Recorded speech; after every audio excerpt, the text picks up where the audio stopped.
everybody. I am Chef Scott for Devil's Food Kitchen. Thanks for checking out the video. I'd like to give a quick shout out to Lulu's, a super cool bar in Paris, France, for this t-shirt. Thank you very much. Today we are talking about knives, more specifically which knives to buy, which ones do you really need. This is for anybody out there who is looking to purchase some new knives. Maybe you are trying to upgrade your kit. Maybe it's the first time you've ever purchased knives and you're feeling a little overwhelmed about all of the options out there. The important thing to remember is two major factors when you're looking for a knife. The first one is budget. How much can you afford? I think it's worth it to spend as much as you comfortably can on good knives. If you try and look for bargains, you're going to get what you pay for and get some pretty bad product. But if you get a great knife, it's going to perform really well and it's going to last you a lifetime. The second major factor is personal feel. What feels good in your hand when you're trying it? I don't want you to get a knife that I recommend or another chef does just because we say so. Go out there, explore the different brands, ask around, but at the end of the day, hold the knife in your hand. Whatever feels most comfortable to you is what you should get. So I have put together a little list of the essential knives that I think are really important for any knife kit. These are the knives that I always have in my kit, whether I'm at home or in a professional kitchen, to get the job done. The number one essential knife should come as no surprise. It is the chef's knife. The word chef is in the knife, so you know it's a good one. I think most other chefs would agree that this is a super fundamental knife to have, maybe the most important knife to have.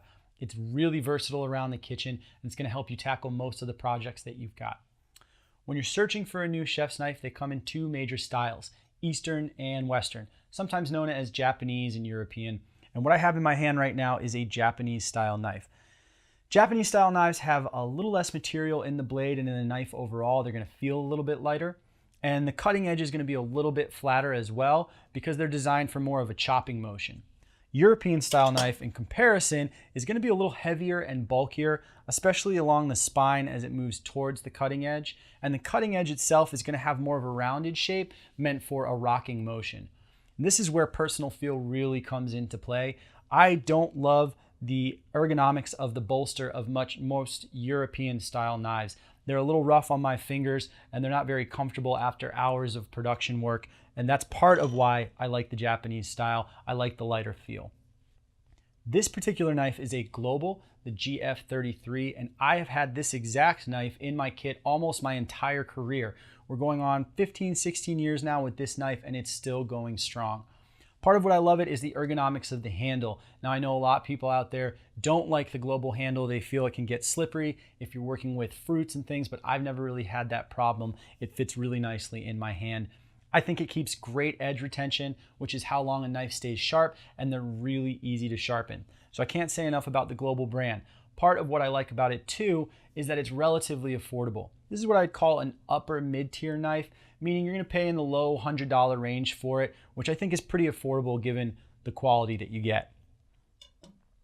For those of you that are looking to get that super fancy hand-forged Damascus steel, hand-stamped, hickory-handled masterpiece, listen, if it's in your budget, go for it. I think that's great. But for any of you who are pros and might be working in a professional kitchen, I'd say just be careful about what you bring to work. We all know that things happen. People can act silly, they can act mean, things get missing, broken, stolen, whatever it might be.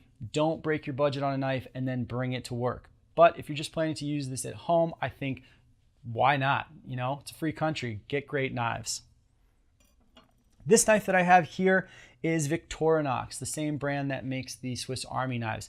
Now this is a lower mid-tier knife. It's relatively inexpensive, but it's super durable. Nothing pretty about this handle. It's comfortable enough. The ergonomics aren't bad, but it's really just built to be a workhorse. This is not supposed to be a piece of art.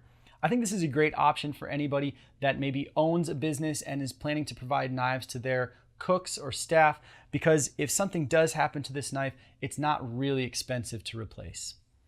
And as I said, European knives are an option as well. It's really just about personal feel. This is a Wüsthof. I feel okay about the Wüsthoffs. They get a pretty keen edge. I don't think the edge retention is quite as good as some of my Japanese counterpoints, but that's something you're just going to have to test out. We have the number one most essential knife already in our kit. That is the chef's knife. But now we need the next most essential knife, number two, And to me, that is a great bread knife. Now, if you're planning to cook savory food from the culinary side, that might not be your number one choice, but for anybody who's serious about pastry and baking, a good bread knife is crucial. We're cutting cakes and bread all the time, and you need to do that with a bread knife. The two things that you're going to really look for in a good bread knife are the overall blade length and the width of the teeth. Now, obviously, the difference in a bread knife compared to a chef's knife is in teeth serration. This is a pro and a con. The benefit is that you can cut soft foods, things like white bread or soft fruits that have a very soft skin, really easily with these super sharp knives. The con is they're tough to sharpen, and a lot of people don't even bother, so they end up looking for a cheap knife that they can just get rid of in a year or two. If that's what you want to do and that's what you can afford, go for it, but I still say it's worth the money to get a quality bread knife. I don't like a bread knife that's any less than 8 inches. I don't think that's very useful in a professional setting or even for you enthusiast amateurs out there. A lot of times cakes can be of a wide diameter, or you might be dealing with a full sheet, and a 7 or 8 inch blade just doesn't cut it. Most of these knives are made from Thermohauser, which is a basic industrial brand. They're really cheap, but I think you get a great product.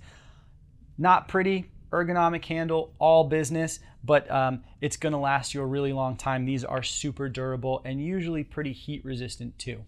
Now, this bread knife has a relatively tight tooth structure to its cutting edge, and that is great for anything that is going to be soft, like a really soft cake or soft produce that you might be cutting. The only thing about this particular knife is that it's very flexible. So if you're cutting a dense cake like a pound cake, the cake might have a tendency to pull the blade up and down, and you don't get a nice even slice. This larger Thermohauser has a tighter blade. It's a little bit more stiff and gives you kind of that support that you need to cut through dense cake, and it still has the tight tooth in the serrated cutting edge. This knife has a wider tooth serration. This is also from Thermohauser with a different handle style, and these are great for actually cutting bread and for less delicate cakes. Once you've figured out what bread knife you want, you've got your chef's knife, your bread knife, and now it's time for the third most essential knife in your kit, the utility knife. Utility knives are really useful because they're in between a chef's knife and a paring knife, which we're going to talk about in a few minutes. They usually have a blade length of about 5 to 7 inches, and they're great for doing some of the delicate produce breakdown that a chef's knife might be too bulky for. This particular knife is a Misono brand, and this is really a great professional brand of knife. This is moving into the upper tier of professional knives. This one's the UX10. I can't say enough about it. It's really comfortable. I love the ergonomics of the handle. The blade retention, or the edge retention rather, is really great, and it sharpens easily too. Now, you're gonna pay more for these types of knives, but I think they're worth it. Another great company to mention is MAC, M-A-C. They're a little bit lower on the price point, but still give you a great quality professional knife. So really, the utility knife is just going to do some of the smaller work that the chef's knife can't do. And that brings us to the number 4 most essential knife in your kit, the paring knife. I got to be honest, I don't use my paring knife for a lot of product cutting. I use my utility knife or my chef's knife for just about everything, but that doesn't mean a paring knife isn't useful. It's great for all kinds of things around the kitchen. I like using it for some decorative cutting, if I'm using it on gum paste or fondant, or even for chocolate. Because I use these knives for all kinds of weird things and I beat them up pretty quick, I don't spend a lot of money on a paring knife. I don't think I've spent more than $6 in the last several years on any one knife. This one's from Victorinox. I think I got it at the checkout counter of a cutlery store, and it's worked great for me. I can sharpen it and rehone the edge if I need to, but if I happen to lose it or damage it, it's no big deal. Once I start to really beat up a paring knife, it becomes the beater paring knife. Now, I love these beater paring knives. This is after the regular blade of the paring knife has gone out the window. We are past the shelf life. You can still get a lot of use out of this knife. This has no edge to it whatsoever, and I use this for all of the worst jobs in the kitchen, whether it's cutting open a box of something or pulling a bar dessert from a tough frame, cutting through tin foil, whatever it might be. I even apply flame to the blade when I need a heated knife. So that's great because I didn't have to buy this. I bought a paring knife, I used it until it was no good, and then I turned it into the beater paring knife. You may also want to look at paring knives with a serrated edge. And just like a bread knife, they come with different widths to the teeth. This little paring knife has a pretty wide tooth to it, and I actually don't find that super useful. I have this knife, but I don't use it a lot. Instead, I prefer the tight tooth of this serrated blade. Again, this is Victorinox, super cheap, but really versatile, especially if you're cutting small pieces of cake, like for a petit gâteau or for a petit four. We have our 4 essential knives to start any great knife kit, but there's one more tool that we haven't talked about, and it's not a knife at all. It is our scissors. I think it is really important to have a pair of kitchen scissors that you use just while cooking. Now, I don't necessarily mean kitchen shears that have been engineered for cooking or breaking down poultry and protein. If you are going to do a lot of that, then go ahead and get that nice pair of kitchen shears. I'm really just talking about a good pair of scissors that you can use for all of the odd jobs in the kitchen so that you're not going to the junk drawer and trying to find that dirty old pair of scissors every time you need them to cut some parchment paper or a cake board. These are Fiskars scissors. They probably cost me about $10 in an art store. They've held their edge beautifully for a long time, and I would swear by these any time. So there you have it. The most essential knives in any knife kit. You need a chef's knife, a bread knife, a good utility knife, a couple paring knives, maybe a beater in there, and then a good pair of scissors. If you can find these to get a good foundation, you'll have most of the tools that you need to tackle any recipe. If you like this video and you want more like it, turn on those notifications and you will get new DFK videos when they pop up. Until next time, thanks for watching. I am Chef Scott for Devil's Food Kitchen. No, but I wasn't wrong.